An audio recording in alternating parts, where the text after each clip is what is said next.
क्या मेरी बहनें भी मेरी तरह चीखती चिल्लाती और गड़गड़ाती वॉशिंग मशीन की आवाज़ से परेशान है? तो आज मैं ज़ीरो कॉस्ट के साथ आपके बहुत ज़्यादा पैसों की बचत भी करने वाली हूँ और साथ साथ इसका मुस्तकिल हल लेकर आई हूँ कि आप परेशान होने की ज़रूरत ना पड़े, तो आप घर बैठे खुद इस मसले को हल कर सकें।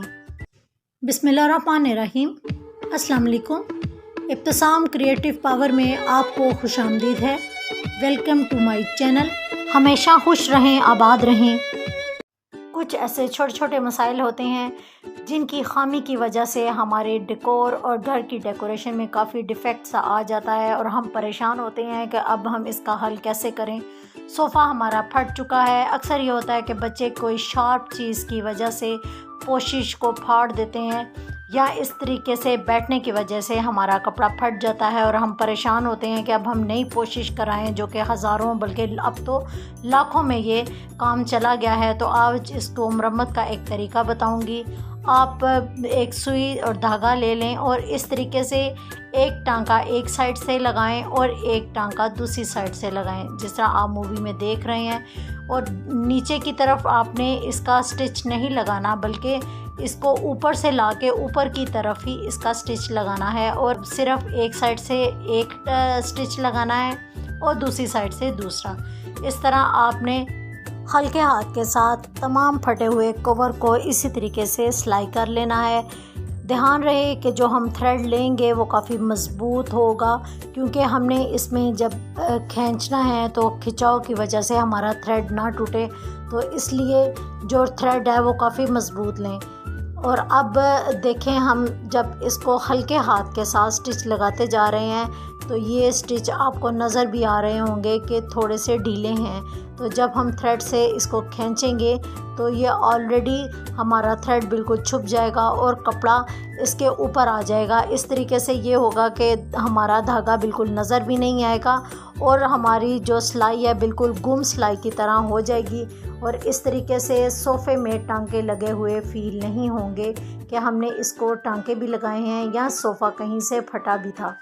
तो इस तरीके से देखें, मैंने पूरे सोफ़े को स्टिच कर लिया है और ये देखें, आप देख सकते हैं कि ये सीट के निशान मालूम हो रहा है, ना कि फटा हुआ सोफ़ा। तो है ना ये काम की टिप। इस तरीके से हम अपने कीमती सोफ़े की पोशिश को बिल्कुल मुरम्मत कर सकते हैं और अपने हज़ारों नहीं बल्कि लाखों पैसे बचा सकते हैं। झाड़ू हम नया लेकर आते हैं, लेकिन इसकी जो हैंडल है थोड़ा मोटा होने की वजह से ऊपर का झाड़ू इसमें से निकल जाता है और क्या होता है कि इसके जो तिनके होते हैं वो इसके अंदर से बाहर निकलना शुरू हो जाते हैं। ऊपर से तिनके देखें कितने अच्छे टाई हुए हुए हैं, लेकिन जो अंदर की हैंडल से झाड़ू हमारा निकलना शुरू हो गया है। तो झाड़ू को अंदर डाल के पहले मैंने बांध लिया था और बांधने के बाद चौड़ाई में हमारे पास जो मास्किंग टेप है जिसकी थोड़ी सी चिपकन थोड़ी ज़्यादा हो, तो वो टेप को अच्छे तरीके से ऊपर से नीचे अच्छे टाइट तरीके से रोल करना शुरू कर दें। तो इस तरीके से देखें, हमारा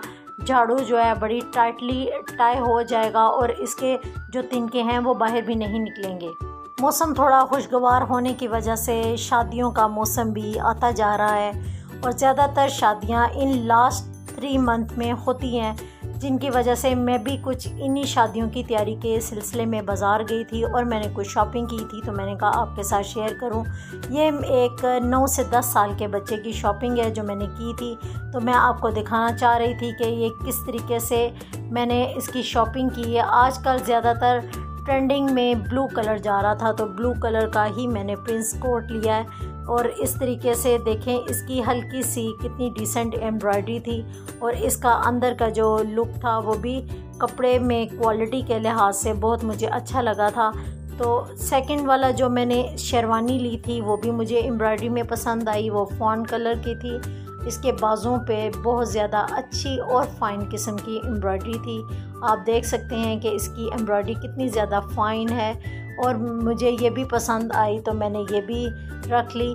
इसलिए क्योंकि जब हम बाज़ार जाते हैं तो हमें थोड़ा कपड़ों का इंतखाब करना थोड़ा मुश्किल हो जाता है। तो मैंने सोचा कि शायद ये शॉपिंग आपके लिए भी थोड़ी यूज़फुल हो जाए, क्योंकि आजकल बच्चों की शॉपिंग करना बहुत मुश्किल काम है, क्योंकि इसमें बहुत ज़्यादा आजकल वैरायटीज़ आ गई हैं और हम जब शॉपिंग करने जाते हैं तो कंफ्यूज से हो जाते हैं।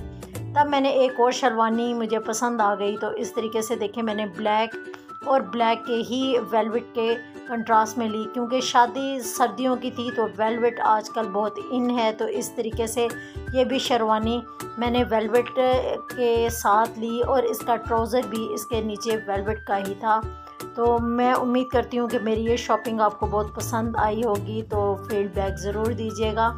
साथ ही साथ हम अपना कौमी लिबास शलवार कमीज़ है वो कैसे भूल सकते हैं। तो साथ ही साथ मैंने शलवार कमीज़ को तेल मेहंदी के लिए भी पसंद किया। तो इस तरीके से ये मजेंडा जो कलर था वो भी आजकल मूव और मजेंडा शेड में आजकल बहुत ज़्यादा ट्रेंडिंग में जा रहा है। तो मैंने इसकी मूव वेस्ट कोट के साथ जो मजेंडा थी इसकी शलवार कमीज़ ली है, ताकि एक लाइट और डार्क का कॉम्बिनेशन भी आ जाए और ये ख़ूबसूरत भी मालूम हो। तो आपको ये कंट्रास्ट कैसा लगा मेरे साथ ज़रूर शेयर कीजिएगा। और इस तरीके से एक स्किन शलवार कुर्ता भी मुझे पसंद आया, तो वो भी मैंने आजकल के वेदर को मद्देनज़र रखते हुए ले लिया। ये दोनों वॉश एंड वेयर थे और मुझे इनका स्टफ़ बहुत अच्छा लगा था और हल्के से शाइन में था। तो मुझे ये काफ़ी शॉपिंग पसंद आई। आपको मेरी शॉपिंग कैसी लगी फीडबैक ज़रूर दीजिएगा और साथ मुझे एक सजेशन ज़रूर दीजिएगा कि मजेंडा शलवार में कौन सी लूँ और किस कलर की अच्छी लगेगी, वाइट अच्छी लगेगी या ब्लैक अच्छी लगेगी, क्योंकि इसकी वेस्ट कोट मूव कलर की थी। तो मुझे आपके सजेशन का इंतज़ार रहेगा। चलें अपनी वॉशिंग मशीन की आवाज़ सुनते हैं और इसका मुस्तकिल हल भी करते हैं। आवाज़ आप सुन चुके हैं, इसमें चीख की और गड़गड़ाहट की आवाज़ है। कपड़े मैं वॉश कर चुकी हूँ, मशीन मैंने बंद कर दी है और ड्रेन मैंने इसका ऑन कर दिया है। अब इसके अंदर से जो पानी है वो बाहर की तरफ निकल रहा है काफ़ी तेज़ी के साथ। देखें पानी इसका मशीन का हमारे बाहर निकल रहा है और मशीन हमारी बिल्कुल एम्प्टी हो चुकी है। अब हम पानी के साथ इस मशीन को अच्छी तरीके से वॉश कर लेंगे, क्योंकि गंदी मशीन का तो हम हल कर नहीं सकते।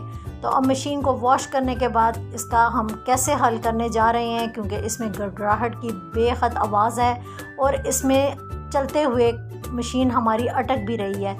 तो इसका आपको ये नट नज़र आ रहा होगा, तो एक स्क्रू ड्राइवर ज़रा बड़े वाला लें, क्योंकि ये छोटा है और मशीन खोलने में थोड़ी प्रॉब्लम दे रहा है। तो मैंने फ़िलहाल इसके साथ मशीन को खोलना मेरे लिए मुश्किल हो गया था, लेकिन मेरे पास घर में यही पड़ा हुआ था। तो इस तरीके से मैंने मशीन को इसके साथ बहुत मुश्किल से खोला। तो देखें इसके अंदर से ये सिक्के निकले हैं। सिक्के जब हम कपड़े वॉश करते हैं तो अक्सर 1 या 2 सिक्का रह जाता है, जो कि मशीन के इस फूल के नीचे चला जाता है और मशीन में काफ़ी गड़गड़ाहट पैदा करता है। तो इस तरीके से देखें सिक्के मैंने मशीन से अब निकाल दिए हैं। व्हील को हम उतारे हुए सर्कल को हम घुमा कर दोबारा से इसके अंदर लगा देंगे और लगाने के बाद इसको नट को इसके अंदर हम फंसा लेंगे। फंसाने के बाद इसी स्क्रू ड्राइवर की मदद से दोबारा से इन नट को टाइट कर देंगे। तो इस तरह देखें हमारी मशीन बिल्कुल क्लीन हो चुकी है और बिल्कुल साफ़ हो चुकी है। अब इसमें कोई आवाज़ नहीं है। अगर स्पिनर से भी चीखों की आवाज़ें आती हों तो हम इसका क्या हल करेंगे। देखें हमारा जब स्पिन चलता है तो चलने की वजह से इसके नीचे वाली जो मोटर होती है उसमें से चीख की आवाज़ निकलती है। तो ये नट इसके एक साइड पे है और दूसरी साइड पे दूसरा नट है। तो हम इसके इस नट के होल को जब उतारेंगे, ये रबड़ की एक सील होती है उसको उतारेंगे। मेरे से दूसरी सील नहीं खुली तो मैंने इस सील को काटना पड़ा है। मुझे काटने की वजह से जो मशीन का नीचे का जो ड्रायर था उसके साथ देखें अब मैंने लाइट डाली है तो रोशनी से आपको कुछ नज़र आ रहा है। या तो यहाँ पर कपड़े या सॉक्स वगैरह स्पिन करते हुए फंस जाती हैं, तो आप कपड़े वगैरह हों तो वो निकाल लें। अगर नहीं तो इसके नीचे जो स्क्रू ड्राइवर घूमता है तो उसके ऊपर इस तरीके से ग्रीस जो होती है हमारी गाड़ी की अक्सर घरों में पड़ी होती है, तो ये ग्रीस में ले रही हूँ और इसको अपने हाथ की मदद से ही लगा सकते हैं, किसी चीज़ की मदद से नहीं लगा सकेंगे क्योंकि इसके अंदर इतनी जो स्पेस नहीं होती कि हम कोई टूल्स वगैरह इसके अंदर ले जा सकें। तो मैं इसको फिंगर के साथ ही इसको थोड़ा सा ऊंचा करूँगी और ऊंचा करने के बाद अपने ड्रायर के अंदर इसको ग्रीस को इसके जो ऊपर नट है नट के ऊपर ग्रीस लगा दूंगी और ड्रायर को हल्का सा घुमाने के बाद जो ग्रीस है वो पूरे नट पे हमारे लग जाएगी। इस तरह ये होगा कि इसमें जो आवाज़ पैदा हो रही थी वो आवाज़ भी पैदा नहीं होगी और हमारा ड्रायर बिल्कुल ठीक हो जाएगा। इस तरह देखें, मशीन का आप घर में बैठे हल कर सकती हैं और अपने लाखों पैसे बचा सकती हैं।